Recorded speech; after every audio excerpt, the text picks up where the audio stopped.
మాస్టర్తో మాటామంతి కార్యక్రమానికి స్వాగతం. నేను మీ మాస్టర్ దుర్గాప్రసాద్. ఈరోజు మనతో పాటు ప్రముఖ సోషల్ యాక్టివిస్ట్ కృష్ణకుమార్ గారు ఉన్నారు. నమస్కారం మేడం. నమస్తే. ఇప్పుడు మేడం, భక్తులకి అంటే వాళ్ళకి భక్తి ఉండొచ్చు, కానీ మరీ ప్రాణాలు పోయేంత భక్తి ఉండకూడదని నాకు అనిపించిందండి. ఉత్తరప్రదేశ్లో జరిగినటువంటి సంఘటన మీకు తెలిసే ఉంటుంది. అది ఆ ప్రవచనానికి వెళ్ళి తొక్కిసలాట్లో 116 మంది అంతమంది చనిపోయారు. దాంట్లో మహిళలు, చిన్నపిల్లలు ఉన్నారు.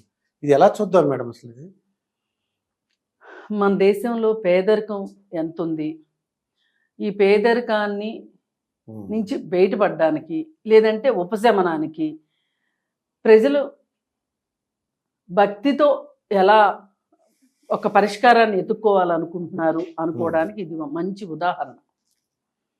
ప్రజలకి పేదరికం పోవాలంటే చదువుకోవాలి, ఉపాధి ఉండాలి, ఆరోగ్యం ఉండాలి అనేది వదిలేసి భక్తి ఒక్కటి ఉంటే చాలు అని చెప్పి మన రాజకీయ నాయకులు వాళ్ళకి ఒక రకంగా ఇండైరెక్ట్గా వాళ్ళకి ఉపదేశం చేస్తున్నప్పుడు పరోక్షంగా మరి ఇంకా ఈ ప్రజలు ఇలా కాక ఇంకెలా ఉంటారు? సత్సంగాలకు వెళ్తారా, లేకపోతే చర్చిలకు వెళ్తారా, లేకపోతే హజ్జులకు వెళ్తారా, ఎక్కడికి వెళ్తారు అనేది. అంటే హజ్ అంటే చాలా ఖరీదైన వ్యవహారం అనుకోనండి, అందరూ వెళ్ళలేరు. మసీదు అనుకోండి, మసీదులకు వెళ్తారు.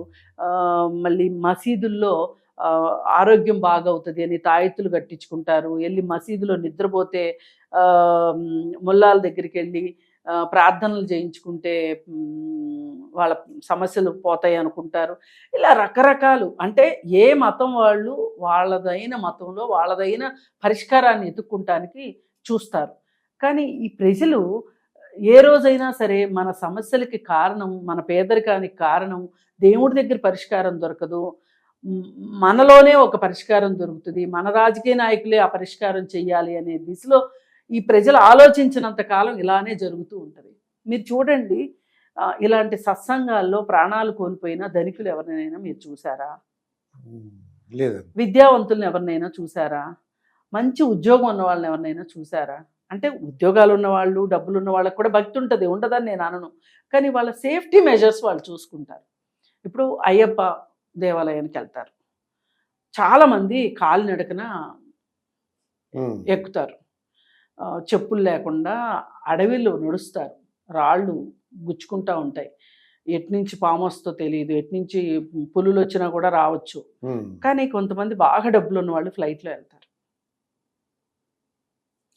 నేను వాళ్ళని విమర్శించటం కాదు, అంటే భక్తిలో ప్రమాదం లేని భక్తి ఏంటి, ప్రమాదం పొంచి ఉన్న భక్తి ఏంటి చెప్పటం నా ఉద్దేశం. ఇక్కడ వీళ్ళు ఈ సత్సంగానికి వెళ్ళి అక్కడ 80,000 మంది వస్తారని చెప్పి పర్మిషన్ తీసుకున్నారు, అంచనాకి మించి వచ్చారని చెప్పి అధికారులు చెప్తున్నారు. ఏది ఏమైనా సరే ఇప్పుడు అక్కడ తొక్కిసలాట జరిగింది. 2 రకాలుగా తొక్కిసలాట జరిగింది. ఒకటి ఏంటంటే భిన్నమైన రకాలుగా చెప్తున్నారు, పలు రకాలుగా చెప్తున్నారు. అక్కడ ఏంటి, అక్కడ ఒక కాలం ఉంది, కాలంలో పడిపోయారు, కింద పడిపోయిన వాళ్ళు కింద పడిపోతే పైన వాళ్ళ మీద పడితే కింద వాళ్ళు ఊపిరాడక చనిపోయారని చెప్పి చెప్తున్నారు. ఇంకొకటి ఏమో బాబా వెళ్తూ ఉంటే ఆ బాబా పాదధూళి కోసం వెళ్ళి అక్కడ తొక్కిసలాట జరిగిందని చెప్తున్నారు. మళ్ళీ ఇంకొకటి ఏం చెప్తున్నారంటే అక్కడ అంతా బురద ఉంది, బురద వల్ల బురదలో జారి పడ్డారు, ఒకళ్ళు పడి ఒకళ్ళ మీద ఒకళ్ళు పడ్డారు, ఇలా అని రకరకాల కథనాలు చెప్తారు. ఏ కథనాలు చెప్పినా అక్కడ 118 ప్రాణాలు పోయినాయి. 118 ప్రాణాలు అంటే ఒకే ఇంట్లో 2 చనిపోయి ఉండొచ్చు, ఒక ఇంట్లో భార్య చనిపోతే ఇంకొక ఇంట్లో భర్త చనిపోయి ఉండొచ్చు, లేకపోతే ఒక ఇంట్లో తండ్రి చచ్చిపోతే ఇంకొక ఇంట్లో కొడుకు చచ్చిపోయి ఉండొచ్చు. ఏది ఏమైనా ఇన్ని కుటుంబాలు ఇవాళ ఒక కుటుంబ సభ్యుడిని కోల్పోయిన పరిస్థితి. పైగా ఈ వాళ్ళ విధానం చూస్తూ ఉంటే ఆ వచ్చిన వాళ్ళ అని మనం ఆలోచిస్తే రెక్కాడితే కానీ డొక్కాడని మనుషులు ఉన్నారు. ఇవాళ మన దేశంలో తెలుసు, 2 పనిచేస్తేనే ఇల్లు గడుస్తుంది. అంటే ఇప్పుడు ఎంత బిగ్ లాస్ అండి ఆ పేద కుటుంబాలకి, ఎంత నష్టం.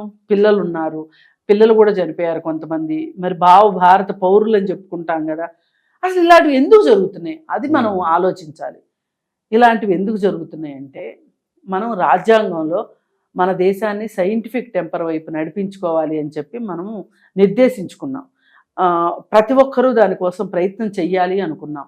అలా సైంటిఫిక్ టెంపర్కి వ్యతిరేకంగా ఎవరన్నా వెళుతూ ఉంటే వాళ్ళని రాజ్యాంగం ప్రకారం శిక్షించాలని కూడా మనం రాసుకున్నాం. అంటే దీని అర్థం మనం శాస్త్ర సాంకేతికత వైపు వెళ్ళాలి అని. మరి మనం కరోనా టైంలో చూసాం మనం. మీరు కరోనా మహమ్మారిని పారద్రోలాలి అంటే డబ్బాలతో కొట్టాలి, ప్లేట్ల మీద చరచాలి, చప్పట్లు కొట్టాలి, హడావుడి చేయాలి అని ఒకరోజు. ఇంకొక రోజు ఏమో రాత్రిపూట 9 గంటలకి 9 దీపాలు వెలిగించాలి. నిజంగా కరోనా లాంటి ఒక వైరస్ వస్తే మనకి దాన్ని పళ్ళేలతోటను దీపాలతోటి పంపించగలమా అండి? ఇలా రాజకీయ నాయకులే చెప్తూ ఉంటే ప్రజలు ఏం అర్థం చేసుకుంటారు? ప్రజలకు ఎలా వెళ్తుంది? అసలు ఆ సైంటిఫిక్ టెంపర్ అనే మాటనే మనం మర్చిపోయాం కదా. దానికి అలాంటప్పుడు ప్రజలు ఇలా కాక ఇంకెలా ఆలోచిస్తారు? పాదధూళితో ఏం చేసుకుంటాము అనే ఒక చిన్న కాన్సెప్ట్ అర్థం కాలేదు వాళ్ళకి. అంటే వాళ్ళు ఎంత వెనకబడి ఉన్నారు. అంటే దాంట్లో ఏదో మహిమ ఉంటుంది, అది వేసేసుకుంటే వీళ్ళు ధనవంతులు, వీళ్ళ సమస్యలు తీరిపోతాయని ఊహించుకున్నారు. అదేనండి నేను అంటున్నా. ఒక మనిషి ధనవంతుడు కావటానికి ఏం కావాలి చెప్పండి? మీరు ఒక మాస్టారు, ఒక మనిషి విద్యావంతుడు అవ్వాలి. ప్రాథమికంగా విద్యావంతుడు అయ్యి ఒక ఉద్యోగం, ఒక వ్యాపారమో ఏదో ఒకటి చేసుకోవాలి. అలాంటిది పోయి నేను గుడికి వెళ్తాను, దండం పెట్టేసుకుంటాను, సత్సంగానికి వెళ్తాను, ప్రవచనాలు వింటాను, వింటేనే నాకు డబ్బులు వచ్చేస్తాయేనో, నా బాధలు మటుమాయం అయిపోతాయో అనుకునే పరిస్థితిలో ప్రజలు ఉన్నారు అంటే ఇది ఎవరు తప్పు? పాలకులు తప్పు కాదా? పైగా ఇంకేం చెప్తున్నారు? అసలు దీనికి పర్మిషనే ఇవ్వకూడదు ఇన్ని వేల మంది కంటే. కావాలంటే రోజుకి ఇన్ని వేల మంది అని చెప్పి తక్కువ పరిమాణంలో పరిమితినైనా విధించాల్సిన అవసరం ఉంది. సరే చేశారు. ఇప్పుడు ఏం చెప్తున్నారు? వీళ్ళ మృతికి సంతాపం చెప్తున్నారు. మీరు చెప్తారు, నేను చెప్తాను. కానీ ఈ చనిపోయిన కుటుంబాలకి నష్టపరిహారాన్ని ప్రభుత్వం ఇస్తుందని చెప్తుంది. నేను ఒప్పుకోను దానికి. ప్రభుత్వం ఎందుకు ఇవ్వాలి? అక్కడ సత్సంగం జరుగుతుంది, రండి అని పిలిచింది బాబా. ఆ బాబా సరైన ఏర్పాట్లు చేయలేదు. బాబా ఇవ్వాలి. మఠాలకు చాలా డబ్బులు ఉంటాయి కదా. మనం చూసాం కదా, వైజాగ్లో స్వరూపానంద స్వామి ఏం చేశాడో చూసాం కదా. తిరుపతిలో పెద్ద బిల్డింగ్ కట్టుకున్నాడు. అది కూడా ఏంటి? ప్రభుత్వ స్థలంలో నిబంధనలకు విరుద్ధంగా బిల్డింగ్ కట్టాడు. ఇలాంటి దరిద్రపు ఆస్తులు చాలా ఉంటాయి ఈ మఠాల దగ్గర, ఈ స్వాముల వారుల దగ్గర, ఈ బాబాల దగ్గర. వాళ్ళ దగ్గర ఉన్న డబ్బులు కానుకల రూపంలో, ముడుపుల రూపంలో, రాజకీయ నాయకులు ఇచ్చే డబ్బుల రూపంలో చాలా డబ్బులు ఉంటాయి. అందులోంచి ఇవ్వాలి.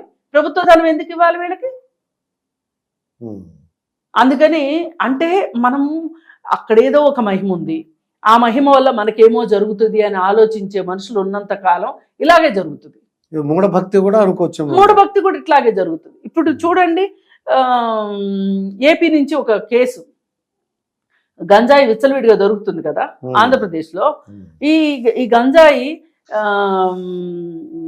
పండించేవాళ్ళు, సరఫరా చేసేవాళ్ళు, వినియోగించేవాళ్ళు ఇలా ఉండేసరికి ఈ వినియోగదారులు ఎక్కడ దొరుకుతారు? సరఫరా చేసే వాళ్ళ వల్ల, మధ్యవర్తుల వల్లే వినియోగదారులకు చేరుతుంది. ఈ వాలంటీర్లు ఎంతమంది వాలంటీర్లు దీనిలో పాలు పంచుకున్నారో మనకు తెలియదు. కానీ ఒక వాలంటీర్ బాగోతు ఇప్పుడు బయటపడింది. అంకమ్మ అనే ఒక వాలంటీర్, ప్రకాశం జిల్లా వాలంటీరు. ఆవిడ తాలూకు మనుషుల చేత కరీంనగర్లో ఉన్న ఒక ఆవిడ్ని ట్రాప్ చేసింది భక్తి పేరుతోటి. నీ భర్త శివుడు నా దగ్గరకు వస్తే నీకు శివుడిని చూపిస్తాను, శివుడితో పెళ్లి చేస్తాను అంటే ఆ పెచ్చ తల్లి పిల్లల్ని ఇద్దరిని వేసుకుని వచ్చింది. వచ్చి ఇప్పుడు ప్రకాశం జిల్లా వచ్చి 9 నెలలు.